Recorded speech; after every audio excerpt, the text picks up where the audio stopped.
I have this verse painted on the wall of my dining area at home, and that is, "Keep lies far from me. Give me neither poverty nor riches, but only my daily bread."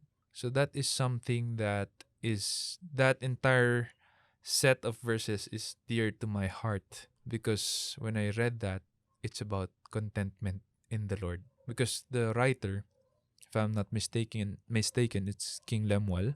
He was telling the people that you have to be contented with what you have, not too much and not too little, but not just for the sake of contentment, but for the sake of my relationship with God.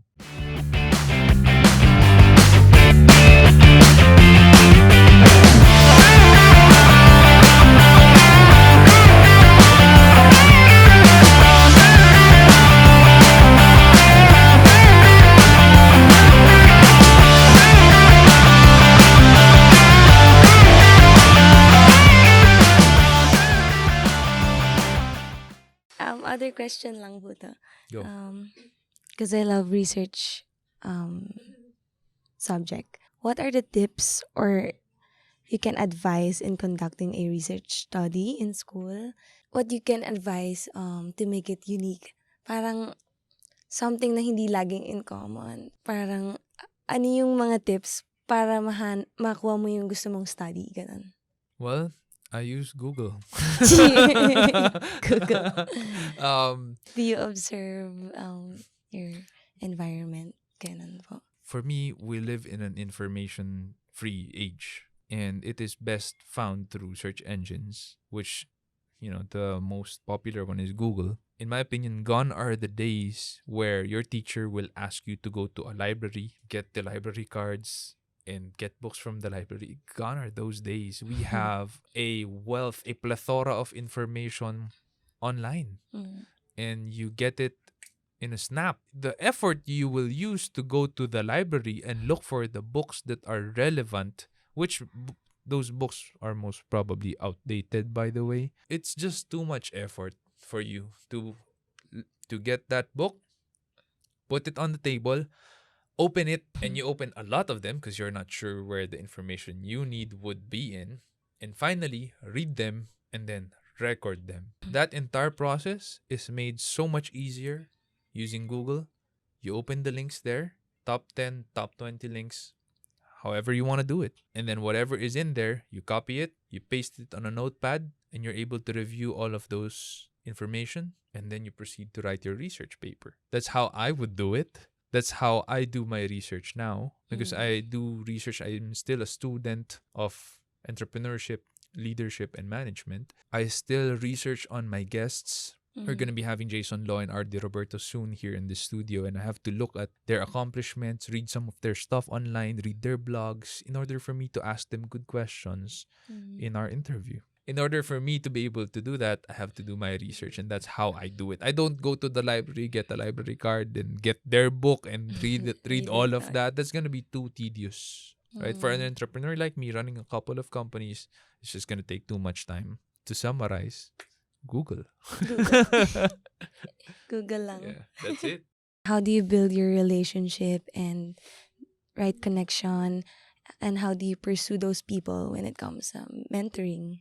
Building relationships should not be an artificial thing. It should be natural, casual. Because millennials, especially, the younger generation today, or centennials, they can detect if you're fake about something, if you're not authentic. Craig Rochelle says that they can smell it from a mile away. Like, who faked? Diba? Ganun daw eh. So, what we have to do is be authentic with people. Who we are, how we say things, how we talk with them. Do you look them in the eye, or is your eyes all over the place while you're talking with them? These are all signs of authenticity. And so, when I build relationships with people in my team, how I do it now is I build it with the key people there. Because there's 50 people in SEO Hacker, I cannot afford to spend like an hour each with them, because that's going to take my entire week just talking with them 1 hour each. It's not possible for me to do that. So I have key people that I mentor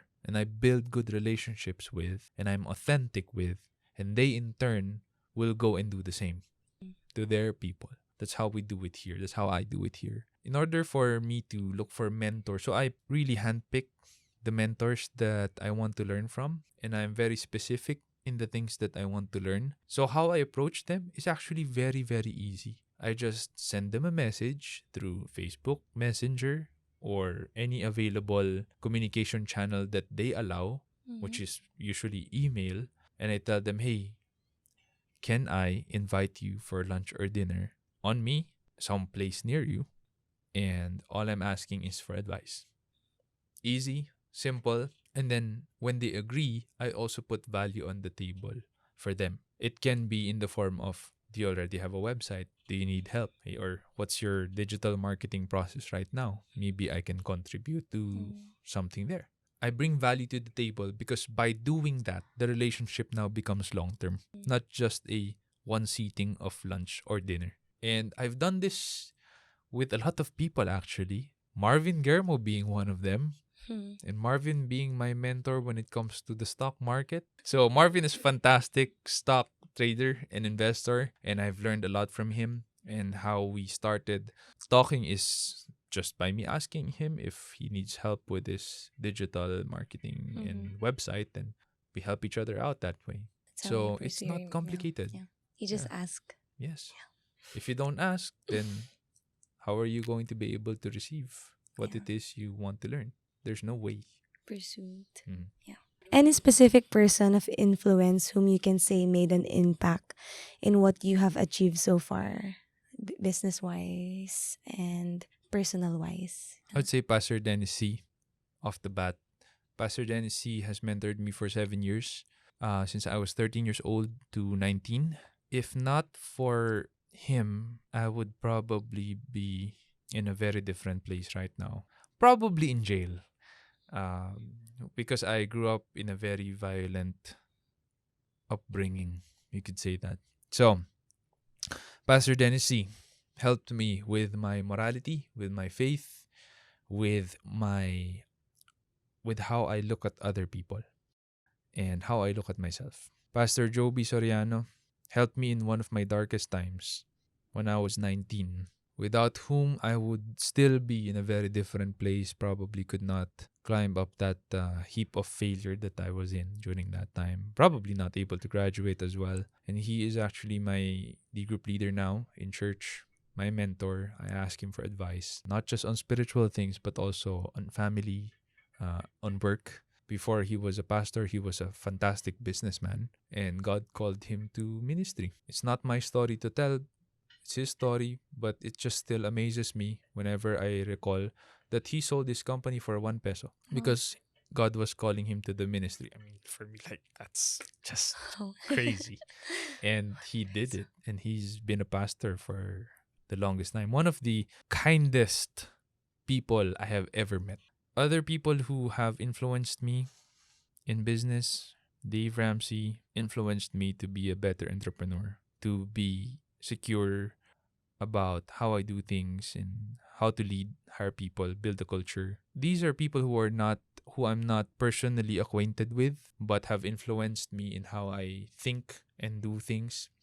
So there's Dave Ramsey. Jim Collins has influenced me in building our core values, getting the right people on the right seat in the bus. Patrick Lencioni has influenced me in terms of having healthy conflicts, has influenced me on generally just having a happier and healthier team culture. How to do that? I've read this book, The Five Dysfunctions of a Team. So these are some of the people who have influenced me. John Maxwell has influenced me in my leadership skills. Dale Carnegie has influenced me with his book, which is a fantastic book that I always recommend. How to Win Friends and Influence People, but it's almost a century old now, that book, and the principles are still really good, really applicable, and it's really easy to read. So Dale Carnegie has influenced me to become a better person and someone who is easier to get along with.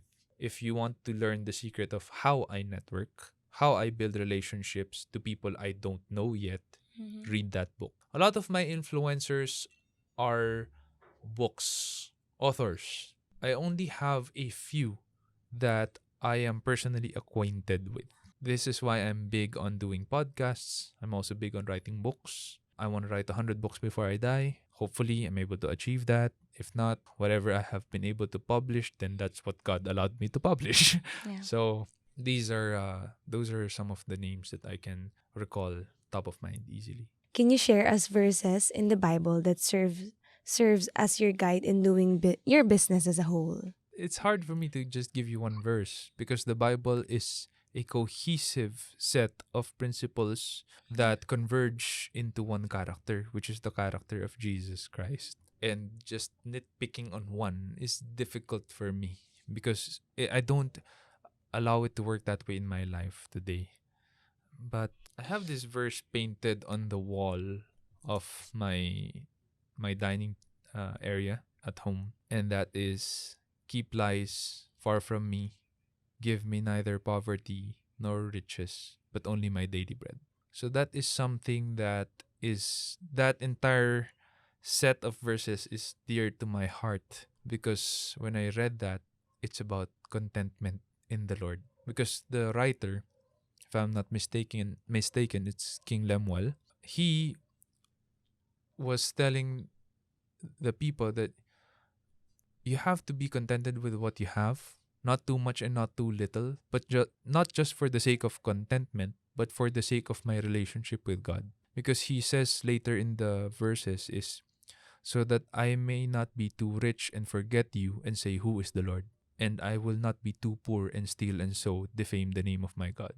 That's a verse close to my heart. I wouldn't say it's a verse that has guided me in how I do business, but it helped me as a person to be contented with what I have, not to be in pursuit of the rat race or the American dream of having more, just for the sake of having more, because that's really not going to end. And people who do it that way end up hanging themselves or jumping out of a building or in front of a train.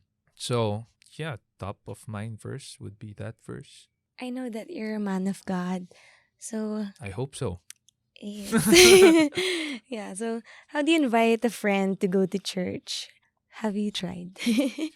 How and what you find effective in terms of bringing people in your church?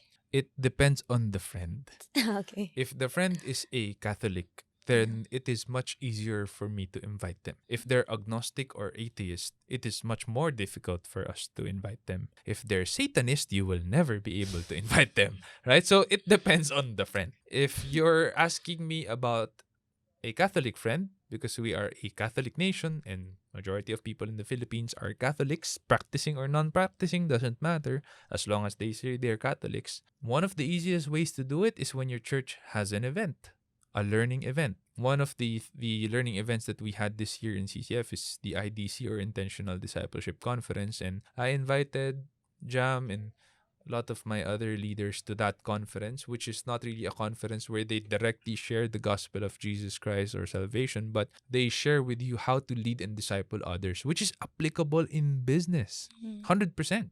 We were able to learn a lot. I was able to learn a lot, and I was thinking the entire time on how to use this as a leader here in the marketplace, not as a discipler or as a Christian. So if it for me was applicable that way and they were able to go to CCF Alabang for the first time, that's one of the easiest ways to invite them to your church. Some of the topics there were obviously about Christianity because Dr. Ravi Zacharias was there, Bruce Wilkinson was there, and Pastor Peter Tanchi was there. These were all pastors, reverends, and doctors who of apologetics who were talking about discipleship. Even if what I learned from there was directly applicable to me as a leader here in the marketplace, there were a lot of principles discussed that were about Jesus Christ, about the Bible, about his disciples, about how he did it with the world. And so they also indirectly learned more about the Bible.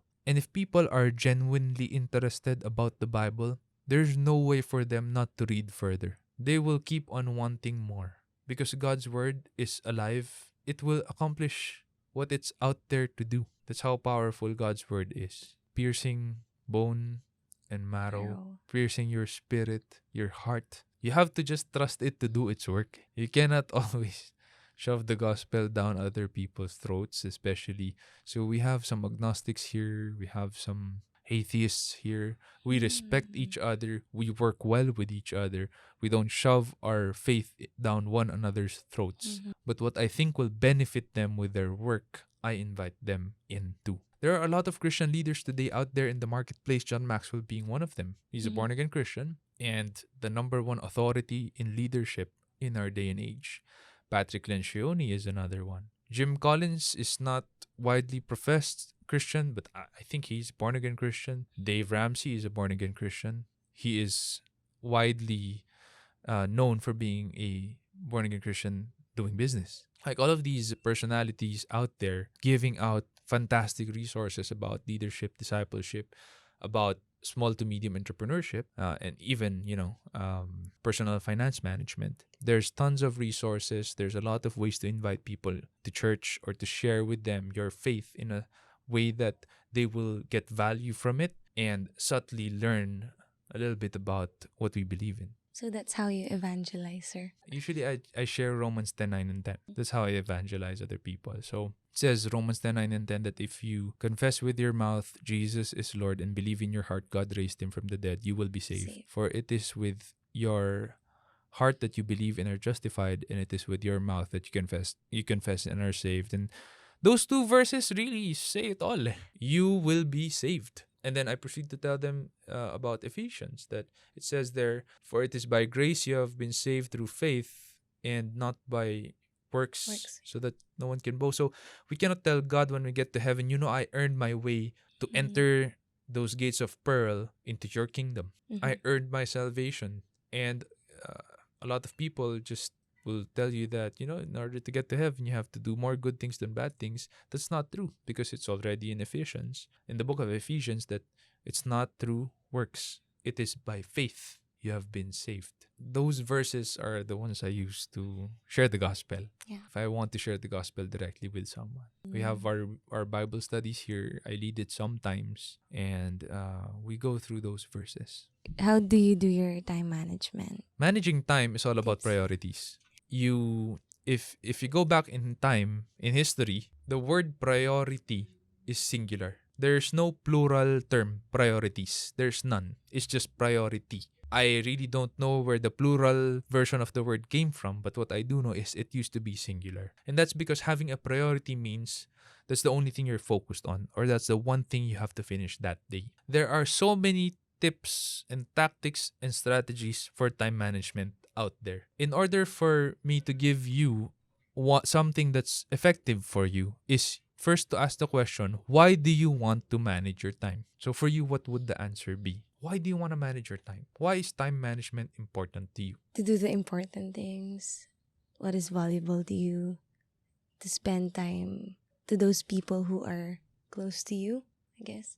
And to be more productive. So there are some answers that you gave me just now that I agree with. There are some I don't agree with. Because if you tell me I want to manage my time to be more productive, then that just means that you want to be more efficient to be more productive. But efficiency is all about saving time to produce more in a shorter amount of time. So you want to do that in order to produce more. Again, that's redundant. Kaya napapagod maraming tao, kaya nababurnout maraming tao kasi you want to be efficient for efficiency's sake. That will burn you out. For me, the right answer, and this is my opinion, it may not be your answer, that's fine, is I want to be more productive. I want to manage my time so that I can be free. Free to do what? Free to do the things that matter to me. Whatever that may be for you, that's up to you. For me, that's spending time for myself, for my family, and for other projects that are in my zone of desire. I want to do. Passionate about it. So I'm not being efficient to produce more. I'm being efficient to do things that matter to me, to be free to do them. Because I am already efficient in my work, but if I want to do more work, that's just gonna burn me out. Dami ko ang na-save na time. For what? To do more work? A lot of people do it that way. That's wrong. If you're gonna spend it with family, people who matter to you, that's, for me, one of the right answers. In order for you to manage time is to figure out what are the things that you are passionate about and have good proficiency with. Meaning you're skilled to do that. That is the sweet spot. If you're always doing that kind of work, you will work faster, you will be happy with what you're doing, and everyone will be happy with you because you work fast, you have great output, and you're happy with what you're doing. There is work that you may be good at, but you're not happy doing it. For me, that's legal and accounting. I don't like doing that, but I'm skilled doing that because I've done it for a long time. What happens is you procrastinate, or it will take you a little bit longer to finish it because it's not something desirable to you. There's work that you're passionate about or you like, but you're not proficient with. Then what happens is other people get distracted with you because you produce work that's so or that they have to fix further because you're not so skilled with it, even if you're passionate about it. One of the things that would be for me is editing pictures and videos. I'm not skilled with it. I like doing it, but I'm not skilled with it. So it takes me more time, and other people have to fix my output. And then there's the things that we really don't like to do, and we're not passionate about it. So these are errands. For me, I hate doing errands, and I'm bad at doing errands. That will, if you ask me to do errands, it would really take me forever to do your errands. These four zones are true for everyone. There are things I like doing, you will not like to do. There are things you like doing, I really don't like doing. And that's why we need a team in order to build a really good company and in order for us to be able to manage our time better. Again, for what?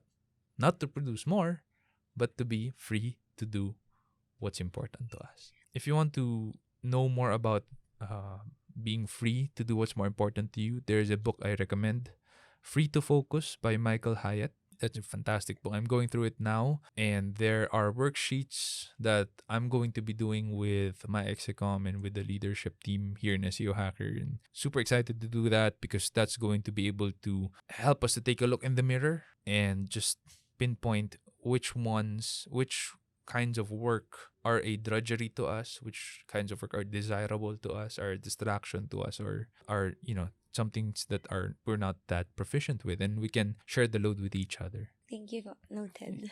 Yeah. Thanks, Jazz. Thank you.